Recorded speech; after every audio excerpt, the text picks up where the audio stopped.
And there we have the beautiful Queen Junie, who finally is starting to put some weight back on, because you are putting so much into milk and you've been wormed, you've been loused. She's eating, I kid you not, she is eating 2 enormous buckets of mixed sugar beet, alpha and goat mix a day. She's having an enormous amount of food. She has a giant hay net every single day. She has 2 buckets full of water. And yet, because of the amount of milk she's producing, it was quite alarming at first. We have never actually experienced a goat drop weight like that, but she's getting there. She is getting there. And your hair's growing again, darling. I'm sorry about the medieval haircut.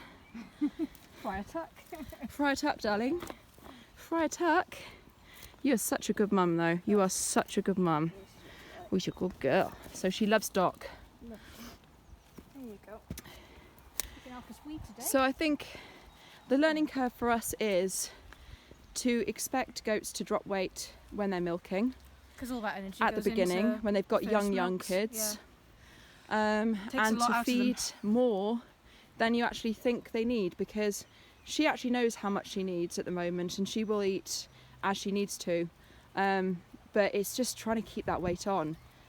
She has been wormed. There's no worm count, it's very low. The first week she just dropped the weight, and it was quite shocking for us. It was shocking because we'd never seen that kind of thing before. We didn't quite, we just thought, oh my god, is there something wrong? And we're quite lucky. Our local farm food store, they have a butcher's there, but they're also a farm feeds place.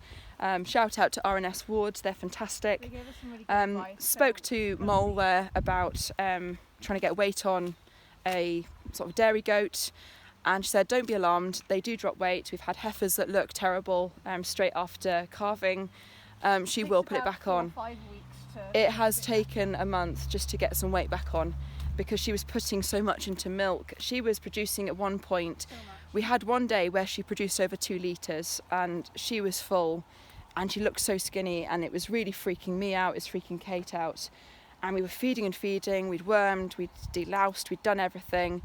There was nothing untoward going on with sort of any placenta issues. She'd expelled the placenta, she didn't have any infections. She's healthy, she's vibrant, but she just looks a bit skinny. So that is the issue we're having. But it's one of those things, I think some does just do better and look better. She's an older goat anyway. She's sort of in a sort of middle age, isn't she now? So, yeah. She was 6 when we got her. Yeah, she was 6, so she'll be 7 now. Yeah. And I think this is her. Correct me if I'm wrong, Kitty. It's probably her fourth set of babies. Oh my goodness, you two. You're crazy, you. So just to reiterate, the one with the ears that look like he's flying, that's Wally. We thought they'd firm up, they haven't. They're like Dumbo. Yeah, he just looks like a goat version of Dumbo. Come on, June. And then, of course, the little dark Weeds. doe is our beautiful Safi. Oh, look at them coming towards. There we are. Whee! Whee! Go on then. Big Getting handful much of braver. weeds. Yum, yum, yum, yum, yum. Oh my goodness, absolute chaos. Good But girl. nice healthy babies. You've got a healthy appetite, but you just need to put the weight back on, madam. There we go, coconut.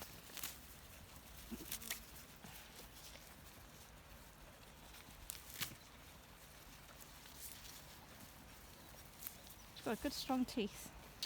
Yeah. Yeah. Oh, there's a big bite. Wow, he's strong.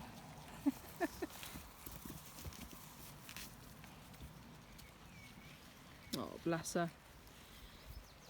So in this light you can see this is what we're trying to do. We're trying to get the meat back on along here. And she sunk right in after a few days after kidding. And we have an extra large hay net for her with smaller holes, so she can take her time. She doesn't just gorge herself, she has to properly eat. And we're giving her mixed haylage and hay. We got really nice meadow hay actually locally.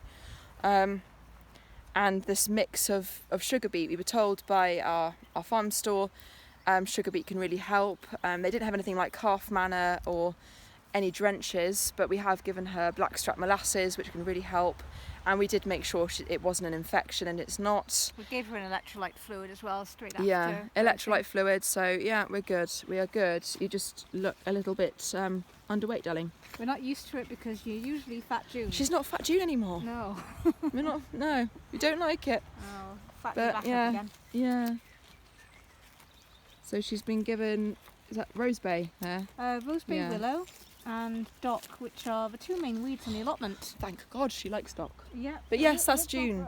But yes, if any of you have had goats and have had similar issues, we'd love to hear what you did. We are trying everything. We have increased the feed. She's having, well, the Americans will call it cups, but we have a cup-sized scoop.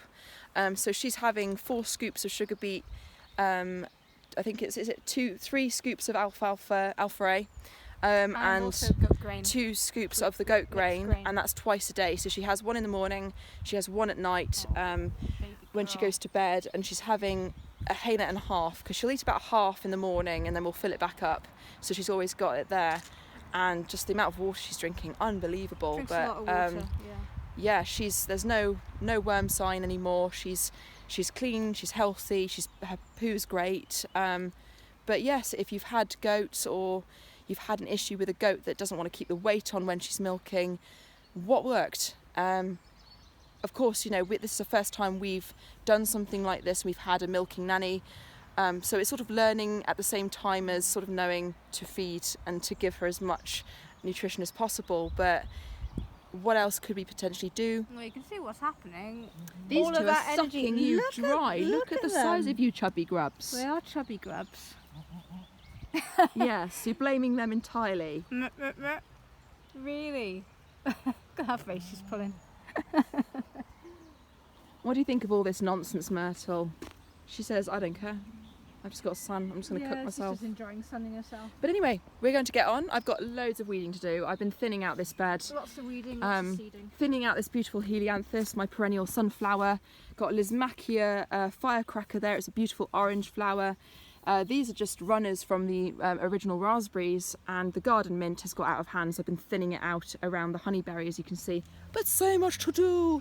I'm going to put some chickens out just to give them some grass, and yeah, we'll see you on the other side. Thank you for supporting us. Just like, share, comment, subscribe, whatever you need to do to keep in touch with us. The more we circulate with people and network, the better it is for us. We can always share knowledge and experience, and I think it's good for everyone. And it's also just nice to keep in touch with people, to see that it's bringing joy and happiness to people, because it does. I like watching people garden and things like that, and it is what it is. So thank you very much, and continue to follow Lavender Hill Farm.